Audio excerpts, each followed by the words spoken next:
Nanjing, I am ready. Welcome back to another China vlog. As you guys know, I'm back in China for the first time after 5 years, and I'm currently traveling around with my friend Phoebe. Yeah, it's so much more fun in real life. And when Phoebe asked me if I wanted to join her in Nanjing, I was like, yeah, sure, why not? I've been to Nanjing once before, many years ago, and I thought it was a nice city. But what I saw this time around was a whole different side of Nanjing. From the coolest art exhibitions to beautiful old town. The perks of traveling with a local and a true China travel expert is that Phoebe basically showed me places that I would have probably never think of going myself. That really made me think that Nanjing might be one of China's most underrated cities. Good morning, guys. Good morning from a very gloomy and rainy Nanjing. The weather is not on our side, but I'm still excited to explore Nanjing. I've been here once many years before, 9 years ago to be exact. Nanjing is a city a few hundred kilometers from Shanghai, so you can get here by fast train in about 2 hours because you know China, fast trains. It is actually a very important city for China's history, culturally and historically. It used to be China's capital back in the day, so there's a lot to see here. And I'm very excited to explore it, and even the rain cannot stop us. This is so smart. Guess what it is in the comment section down below. I've never seen anything like this before. I didn't even notice it, but Phoebe just told me that this thing is like a power bank rental. So basically you just scan the QR code and then you rent a power bank so you can charge your phone or whatever your device is, and then you just give it back. And you can actually give it back in different spots in the city, like a car. Since unfortunately weather was not on our side in the morning, we decided to start the day with an indoor activity, art museum. We're waiting for our Didi. Didi is like Chinese Uber. Didi, where are you? Found it! But not just any art museum. This was probably one of the coolest, if not the coolest, sort of immersive art experience I've ever had in my life. And this was honestly not something I expected from Nanjing, but I cannot recommend this place enough.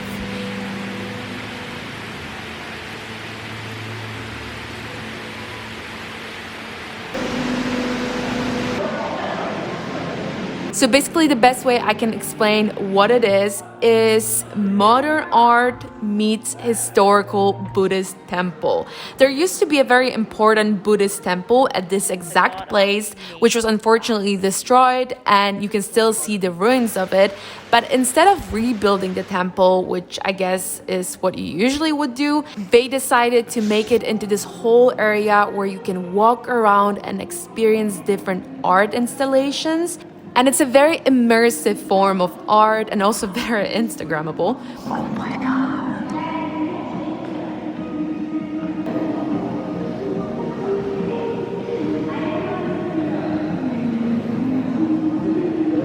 So this place is basically like a very interactive art museum. And definitely very Instagrammable. Everyone is taking content here, which is, I mean, no surprise. Like every single corner is basically a different theme.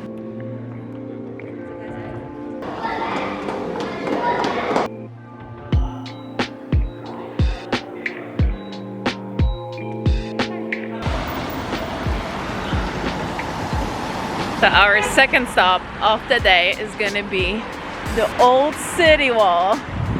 So as I told you, Nanjing is a very historical place. It used to be capital of China for many centuries. So we got the ticket. One ticket per person is 50 kwai, which is what in dollars? $10? No? Like a bit less, $8? 7.5. 7.5. We made it. We're on the wall. This is what it looks like. The city wall of Nanjing is more than 600 years old and was among the largest city walls ever constructed in China. And today it's still about 25 kilometers long. So it's a great place for a nice long walk. And it also gives you a very nice overview of the city. Someone has lived in Niushoushan for a bit too long. Dude, see that. Oh yeah. Tell me it's not a cool Starbucks. Phoebe, you're so hip.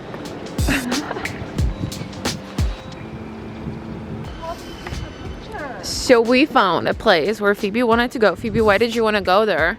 Look how picturestic it is. Yeah, those were like old houses that were renovated and turned into a cool, hip neighborhood. After seeing the city wall, we decided to walk around and explore the old town of Nanjing. You know what's cool about it? That you don't have places like that in Shanghai, really, right? Yeah, Tianxi Fang, but it's not the same. So we made it to the old town, and it is, you can see, a little busy here. There are a lot of school kids. So what is taro? Yes, taro. What is taro? Is taro like a sweet potato? I was basically blissfully unaware of the fact that taro desserts are just about to become my brand new addiction. So this is taro, and it's a root. And as you can see, I barely even knew what taro was at this point. That looks interesting. Ooh, it's very squishy. This is very good. Oh god. It's so fresh and like soft. Oh my god. This is better than I expected. Okay, so the consistency is very sticky. I think what you have is the... Honestly, if there's one thing I've learned this year is that traveling when you're being spontaneous, or being spontaneous when you're traveling the other way around, is actually the way to do it. It's the best way to do it, for me at least. I've never been as spontaneous as this year, and I feel like I've been rewarded for it. I had so many cool experiences that I didn't even expect to have. It was Phoebe's idea to come here. She asked me if I wanted to join her in Shaoxing and then also here in Nanjing, and I was like, you know what, cool. I mean, let's just do it. That's been pretty fun. Since, as I told you, I have already been to Nanjing before, it was really not on my list of places that I wanted to visit at the moment, but this trip has definitely showed to me once again how important it is to be more open-minded and flexible when you travel, and not always get so fixated on planning everything, which I tend to do sometimes. Best travel days are often the ones when you just let yourself be in the moment, try some fun new foods, and simply enjoy life. I literally lost her.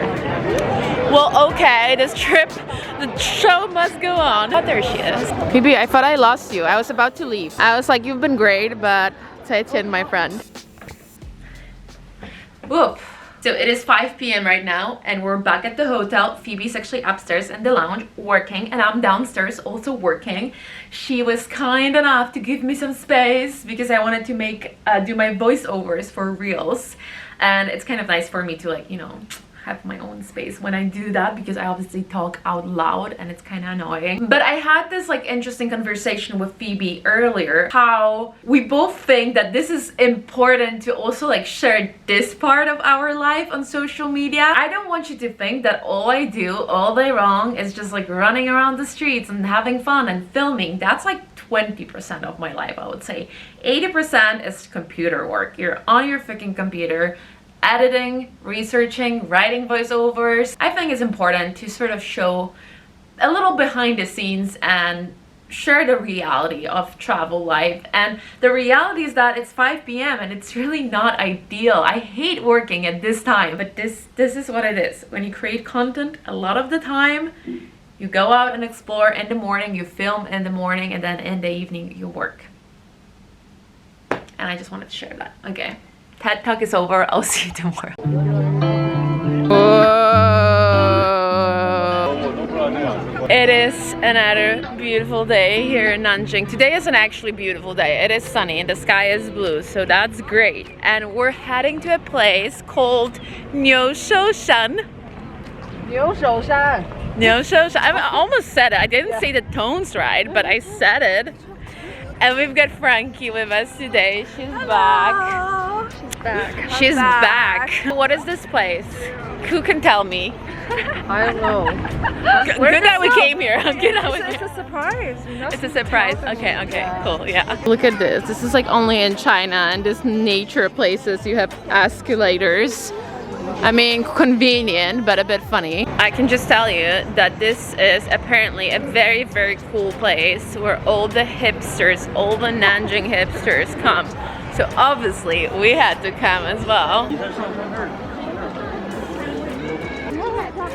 No, it does. You don't think it looks like on the internet? Except for there are like 10 million people here too. Yeah, that's true. China's Half of China is here today. That's good. How many Chinese are there? Do you guys know? 1.5 now maybe. 1.5 billion. So how is that divided in half? 750 mil. Whoa! I told you I'm smart, Phoebe, and now I just did that complicated math. I did it in my head. So impressed. As the girls told me, this place has been very popular on Chinese social media recently, and I am not surprised because it had so many beautiful, very Instagrammable locations, and the combination of different architecture styles and how they played with water reflection here was definitely very impressive. And it is also a very sacred place for Buddhism, since it is where world's only parietal relic of Buddha is located.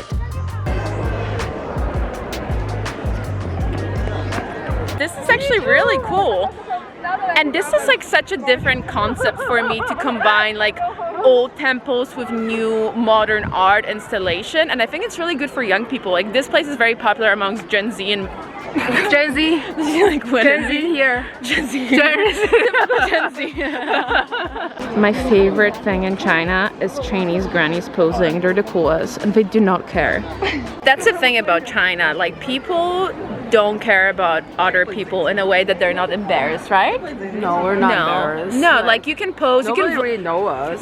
No, but like it's even with vlogging. Like I started vlogging in Shanghai, and even though I'm like in Shanghai there are a lot of foreigners, but even if like I'm a foreigner talking to a camera, nobody cares. People will like give me a look and then they'll move on with their lives. And in Europe, oh my god, people yell after me, people like jump in front of me and they're like, selfie! They're so annoying. Like, what, do you think I'm talking to a camera and taking selfie while I'm talking? So this is definitely like a huge social media place. As you can see, everyone here by this lake is taking their, I want to say Insta shots, but they're probably not doing Insta shots. Some people do have Instagram here, but of course there are a lot of Chinese social media, and social media is a big thing here as well. Today I'm actually wearing another, you see the skirt? Another creation of Miss Phoebe over there. So this skirt is also from the Bound of Love collection. It's so cool. And this is a vintage t-shirt that I bought in Bangkok. And I know some people would not accept this outfit, but I feel like it's very like... Phoebe just got this weird ice cream. Look at this. This is apparently a popular thing in China. It's a cow. Is it a cow? You get one too? Yeah. Why not? Okay, but they do have some weird flavors though. Like the one Phoebe got is salted cheese. Sea salt. Sea salt and cheese? I think so. So this is what my ice cream looks like. Pretty cool, huh?